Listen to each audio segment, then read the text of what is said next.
Shalom, ici Phil Walling et cette semaine, nous allons parler d'un personnage de la Bible qui a vécu il y a longtemps, un porte-parole de Dieu. Et aussi, nous allons voir avec Skyler, une grenouille à flèche empoisonnée, je crois.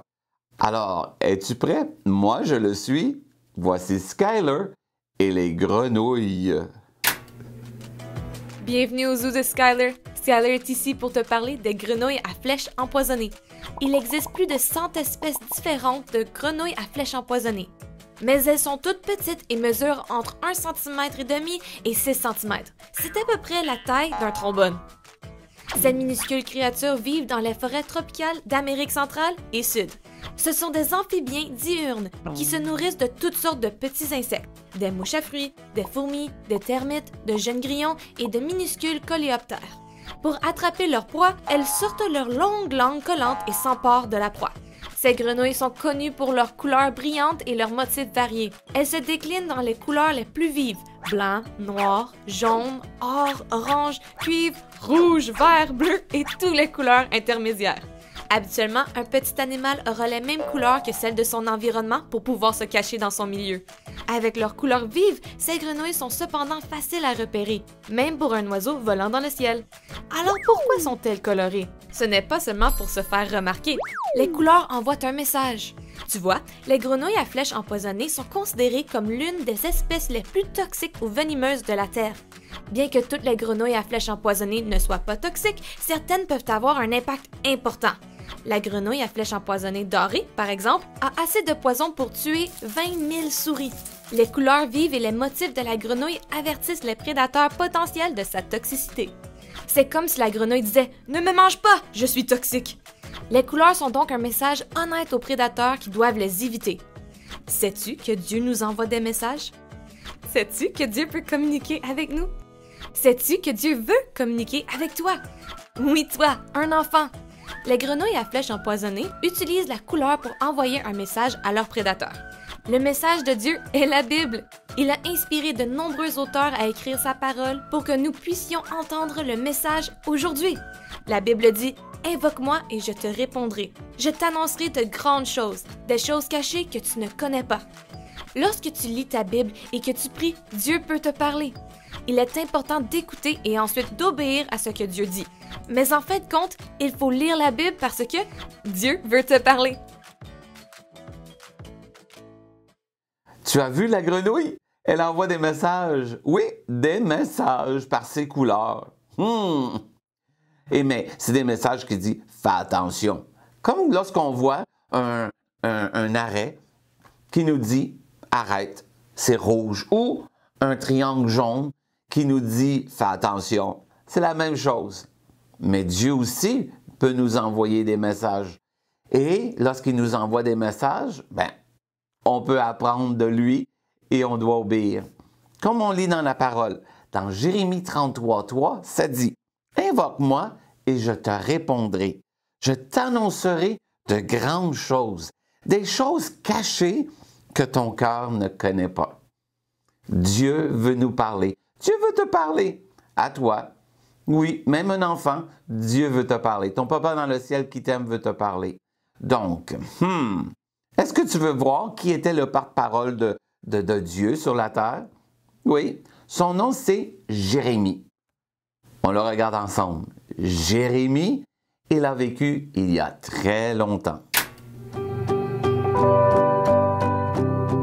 C'est l'histoire d'un prophète appelé Jérémie. Et voici son histoire. Jérémie était le fils d'un prêtre en Israël. Il était donc habitué à entendre parler de Dieu. Mais un jour, Dieu a réellement parlé à Jérémie et lui a demandé de devenir son porte-parole. Il transmettrait les messages de Dieu à tout le monde. Ce que Dieu a dit à Jérémie nous aide à comprendre un peu plus Dieu lui-même et ce qu'il sait de nous. Dieu a dit à Jérémie, « Avant de te former dans le ventre de ta mère, je te connaissais. » Et Dieu a dit, « Avant ta naissance, je t'ai choisi pour être un prophète des nations. » Jérémie a dit au Seigneur, « Mais je suis trop jeune pour parler en ton nom. Je ne suis pas bon pour parler en public. » Mais le Seigneur a dit, ne dis pas que tu es trop jeune. Tu dois aller où je t'envoie et dire tout ce que je t'ordonne.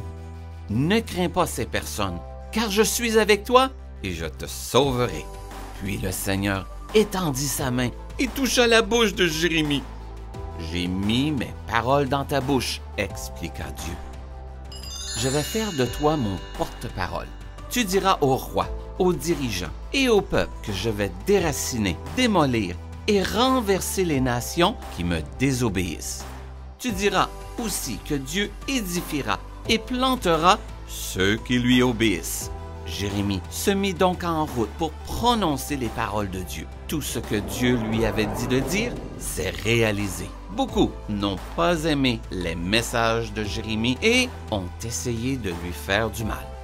Mais Dieu a tenu sa promesse. « Je suis avec toi et je te sauverai. » Personne ne pouvait faire de mal à Jérémie, car Dieu le protégeait. Encore aujourd'hui, tu peux lire les messages que Dieu a donnés à Jérémie dans ta Bible, dans le livre de Jérémie et Lamentations de Jérémie. Bye bye!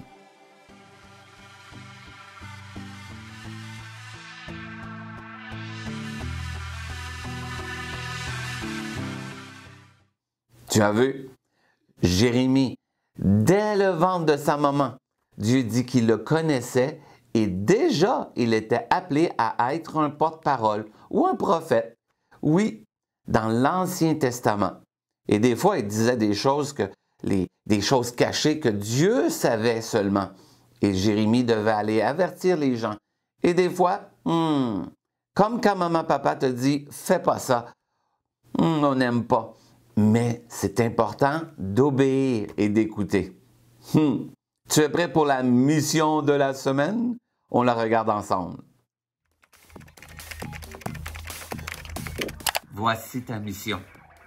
Avec tes parents, tu vas prendre 5 minutes pour prier. Ensuite, tu vas ouvrir ta Bible et tu vas lire un verset ou une petite histoire.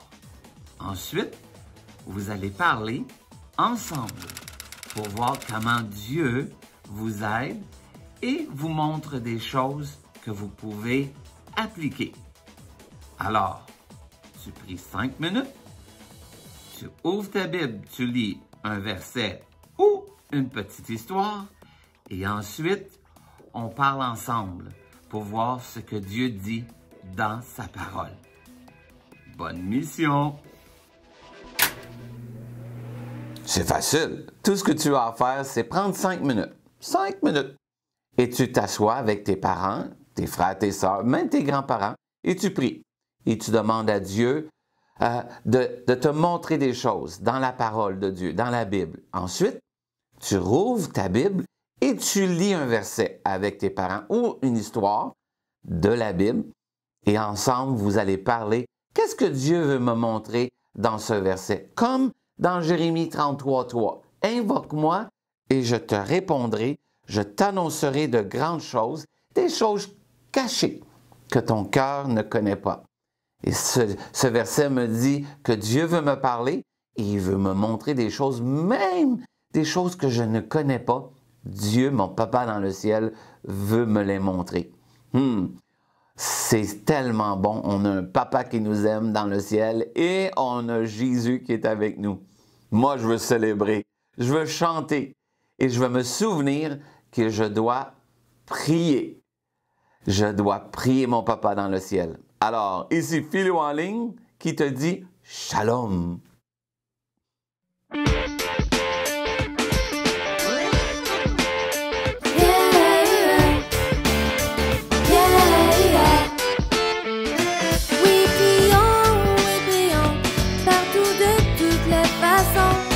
Chaque instant de la journée, tu peux prier, car ton Père dans le ciel, plein d'amour et si fidèle, il ne veut que t'exaucer